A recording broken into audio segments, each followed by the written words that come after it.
Hello, my name is Ty Vomsal, and this is my case study project for EDL 854 called the Budget Debacle.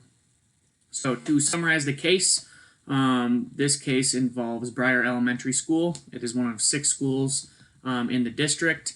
The district funding at these schools goes primarily to set curriculum that just focuses on basic skills.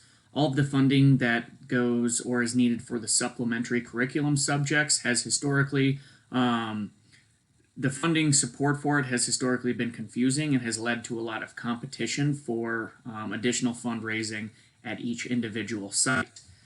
Each site has a foundation set up to fundraise to support the curriculum programs in the school, and all of those foundations, those fundraisers, are all run by parent volunteers. The funds go directly to the schools, and they help, again, these supplementary curriculum programs such as art, music, and foreign language programs. Briardale Elementary's new foundation president, Mr. Bailey, is a parent, and he is very competitive and wants to raise the most money in the history of fundraising at the school. Mr. Bailey proposes an idea to sell raffle tickets for the chance to win cash, an idea he got from a fundraiser he participated in while at Harvard for his fraternity. The idea was proposed to the foundation, it was supported, it was approved, and the plan was enacted.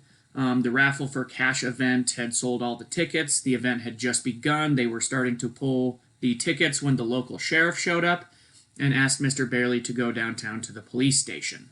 Mr. Bailey was convicted of a misdemeanor and put on probation. Additionally, the story about this fundraising debacle made the front page of the local paper, thus kind of tarnishing the Briardale Foundation's reputation, as well as damaging the reputation of the school, the principal, and everyone involved. So to review all of the legal and ethical issues of this case, has anyone been harmed? Yes, as was previously mentioned, the reputation of the principal, the school, and the school foundation have all been damaged by the actions and repercussions of those actions taken to raise money by the foundation president, Mr. Bailey. Does the situation contravene existing law? Yes, I don't know where this case study happened, but if it happened in the state of Colorado, where I am, it would definitely contravene existing law. In the state of Colorado, bingos, raffles, and gambling activities of all kind shall not be permitted unless the sponsor of the fundraiser has procured the appropriate license from the state of Colorado. A license must be obtained to be able to legally operate a ticket for cash raffle for any organization, including an educational foundation. So, essentially, Mr. Bailey broke the law by creating this ticket for cash raffle for a fundraiser without procuring any sort of gambling license in the state of Colorado. Is it a breach of contract or discriminatory or involve harassment? It's hard to say whether there was a breach of contract or not without information about the details of the contract for this parent-run organization. I would assume that the president of a school foundation would need to be up to speed on all pertinent laws and regulations for the job, which was clearly not the case because laws were not followed or adhered to at all. But as a principal has the responsibility to manage and ensure that the fundraising done on behalf of the school is done legally and ethically. If he knew the plan ahead of time, he should have double-checked the laws, policies, made sure that this ticket for cash raffle was not going to create any legal issues at all, which it clearly did. So to synthesize the situation, a new foundation president with a personal vendetta driving him creates, promotes, and carries out a school resourcing plan that does not adhere to laws, policies, and regulations for Briardale Elementary School, harming the reputation and the funding for the school's supplementary curriculum programs in the process. To break down the people, place, and programs facts a little bit more in depth, the people that are involved are the Briardale principal, Mr. Santos, the Briardale Foundation president, Mr. Bailey.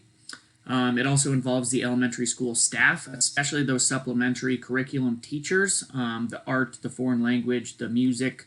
All of those teachers are going to be impacted by this situation, as this foundation almost entirely supplies the funding for their programs. So any sort of legal issues that might have stemmed from the funding that is obtained by this foundation would directly impact these teachers' jobs.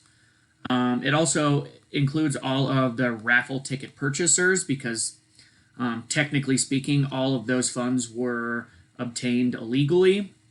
It involves the sheriff, and then just generally the Briardale community and parents as a whole. Briardale Elementary is very well used by the community for a variety of different local events, whether that be concerts or what have you. So any sort of issues that might stem from the school definitely have an impact on the community, the parents of the students there. If they're going to lose funding and lose these supplementary curriculum programs, obviously it negatively impacts the students as well, because it's just taking away opportunities for them and their families. So the place this happened, Briardale Elementary School. Again, it's one of 6 elementary schools in the district. It serves 600 students, and like I said, it's used regularly for a myriad of community events, including this Cash for Tickets raffle. We know that this happens in a great district for teachers to work in. They made a point of saying that most teachers teach their entire career here. Very few ever quit or transfer to different schools. That leads me to believe that the district has good working relationships with teachers. It's a nice place for people to work, to live in, things like that. But it does happen in an unknown state, so I am living under the assumption that this is in Colorado, where I am, and going based off of the laws that exist surrounding this in Colorado. The program, it involves the district programs, and their instructional objectives are based on student performance.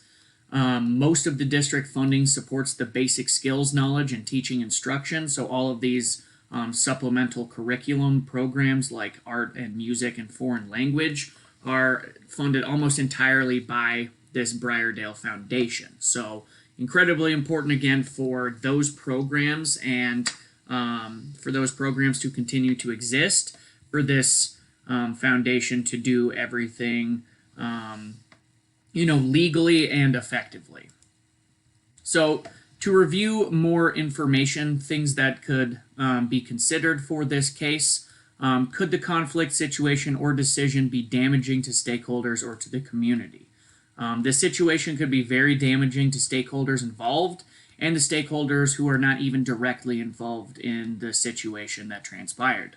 Any legal action that could be taken for the failure to procure license for raffle could further hurt the availability of funding for the school and greatly impact the programs offered at the school. Okay, again, it's hard to say whether the actual funds that were raised from this event would be able to be retained by the school, based off of what I have read about the laws that Mr. Bailey was in violation of in the state of Colorado. All of that funding would become unavailable to the school based off of the way that the funds were raised. Without that license, you can't keep any of the funding. So that could damage, again, the program that all of those funds were basically going to be diverted to.